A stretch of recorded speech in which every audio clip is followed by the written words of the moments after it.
Hello friends, good morning. आप सभी का स्वागत है मेरे यूट्यूब चैनल में।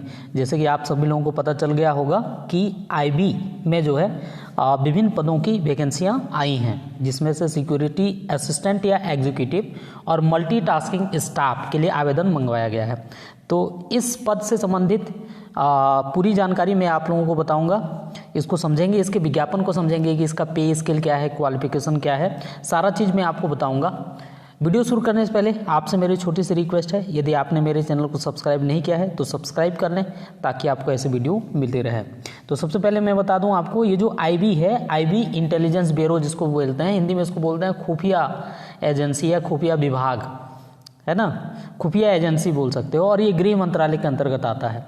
तो यहाँ पर जो पद निकले हैं सिक्योरिटी असिस्टेंट या एग्जीक्यूटिव और मल्टीटास्किंग स्टाफ का, ठीक है। कुल पदों की संख्या यदि हम बात करें तो 1600 से ज़्यादा पद है ना। मेन सेंटर में यहाँ पर दिया हुआ है, देख लो अगरतला में कितने पद हैं। यदि हम छत्तीसगढ़ के रायपुर की यदि हम बात करें तो वहाँ पर यदि हम बात करें तो रायपुर की यदि आप बात करोगे तो यहाँ पर देख लो, है ना, 20 और 2 22, टोटल जो है 22 पद हैं यहाँ पर, ठीक है। ये रायपुर के लिए है, तो ये आपको ध्यान में रखना है। रायपुर के लिए टोटल कितने पद हैं? 22। और जो लोकल लैंग्वेज है ना, वहाँ की जो स्थानीय भाषा है वो आपको पता होना चाहिए। स्थानीय भाषा वहाँ की पता होना चाहिए, ये विशेष चीज़ आपको ध्यान में रखना है ना, विशेष चीज़ आपको ये ध्यान में रखना है। जैसे रायपुर के लिए क्या जानना चाहिए आपको, क्योंकि आपको जो है जासूसी करना होगा ना, और जासूसी करना है तो उसके लिए वहाँ की स्थानीय भाषा आपको पता होना चाहिए। गोड़ी और हल्बी आपको पता होना चाहिए। यदि आप गोड़ी और हल्बी जानते हैं तो ये पद आपके लिए है, आप इसके लिए भर सकते हैं, है ना। क्वालिफिकेशन क्या है यहाँ पर, यहाँ से देख लीजिए क्वालिफिकेशन, है ना। यदि हम क्वालिफिकेशन की बात करें तो 10वीं पास होना चाहिए।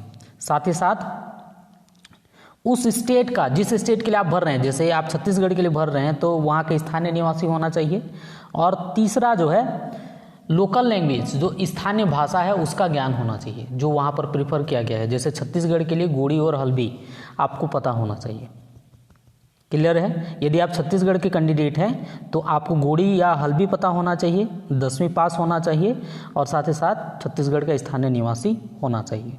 तो ये क्वालिफिकेशन हो गया।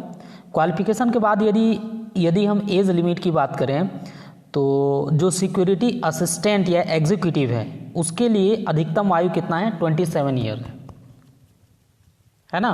वो भी 25/11/2022 को 27 साल से ज़्यादा नहीं होना चाहिए। लेकिन जो मल्टीटास्किंग स्टाफ है उसके लिए 18 से 25 वर्ष है।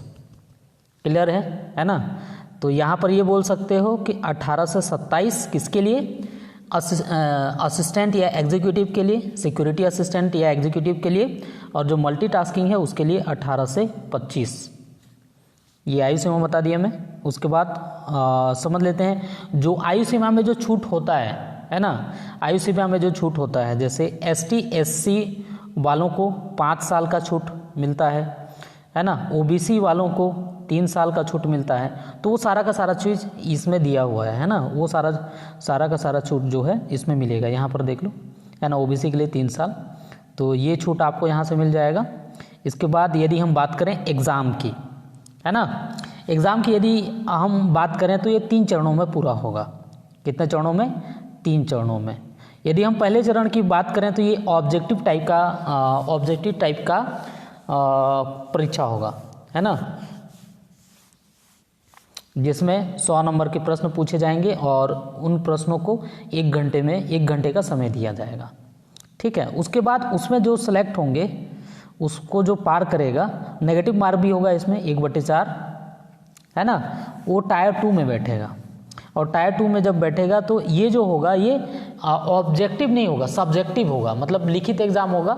आप जैसे कॉलेज वगैरह में लिखते हैं, है ना, किसी परीक्षा में लिखते हैं, तो ये डिस्क्रिप्टिव होगा या सब्जेक्टिव होगा बोल सकते हो। ये 40 नंबर का होगा, ये भी कितने घंटे का होगा? 1 घंटे का। तो टायर 1 टायर 2 के बाद जो तीसरा स्टेप है, इसके अलावा पार्ट 2 में और एक भी है, स्पोकन एबिलिटी भी चेक किया जाएगा। जो स्थानीय भाषा है उसको आप बोल पाते हैं कि नहीं बोल पाते हैं। जैसे गोड़ी और हल्बी दिया है तो वो आप बोल पा रहे हैं कि नहीं बोल पा रहे हैं, तो वो 10 नंबर का यहाँ पर हो जाएगा। ये टायर 2 में है। और टायर 3 में इंटरव्यू होगा। तो ये 3 चरणों में होगा। पहला चरण में ऑब्जेक्टिव टाइप के प्रश्न पूछे जाएंगे, 1 घंटे का होगा। सेकंड वाले में क्या होगा, सेकंड या दूसरे चरण में यदि आप पहुंच जाते हैं तो वहाँ पर आपसे सब्जेक्टिव टाइप के प्रश्न पूछेगा, लिखित एग्जाम होगा। और दूसरा जो है आपसे आपकी भाषा के बारे में भी वहाँ पर एग्जाम होगा जो 10 नंबर का होगा। लास्ट में क्या होगा, इंटरव्यू होगा। तो ये आपको ध्यान में रखना है। क्लियर है ना। ये 3 चरणों में पूरा होगा। अप्लाई कहाँ से कर सकते हैं, ये जो है दिया हुआ है यहाँ पर, है ना, साइट www.mha.gov.in या ये दोनों से आप यहाँ से कर सकते हैं, है ना। फीस कितना लगेगा, फीस थोड़ा सा ध्यान दीजिएगा, है ना। फीस की यदि हम बात करें